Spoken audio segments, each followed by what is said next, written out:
Now, all over the last couple years, we've heard over and over and over with Dr. Rand Paul, and in front of, having different speakers in front of him, and him go toe-to-toe with Dr. Anthony Fauci on gain of function. Mm-hmm. So... At the Congress, Yeah. United States Congress.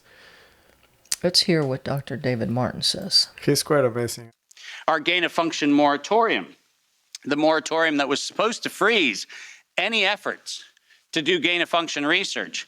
Conveniently, in the fall of 2014, the University of North Carolina, Chapel Hill received a letter from NIAID saying that while the gain of function moratorium on coronavirus in vivo should be suspended, because their grants had already been funded, they received an exemption. Did you hear what I just said?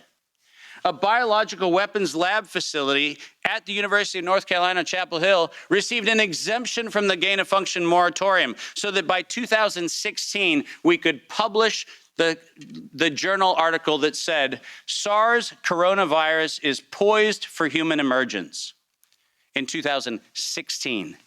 And what, you might ask, Dave, was the coronavirus poised for human emergence?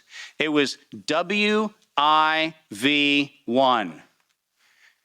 Wuhan Institute of Virology Virus 1. Poised for human emergence in 2016 at the proceedings of the National Academy of Sciences, such that by the time we get to 2017 and 2018, the following phrase entered into common parlance among the community. There is going to be an accidental or intentional release of a respiratory pathogen. The operative word, obviously, in that phrase, the word release. Does that sound like leak? Does that sound like a bat and a pangolin went into a bar in the Wuhan market and hung out and had sex, and lo and behold, we got SARS-CoV-2?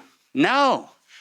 Accidental or intentional release of a respiratory pathogen was the terminology used, and 4 times in April of 2019, 7 months before the allegation of patient number 1, 4 patent applications of Moderna were modified to include the term accidental or intentional release of a respiratory pathogen as the justification for making a vaccine for a thing that did not exist.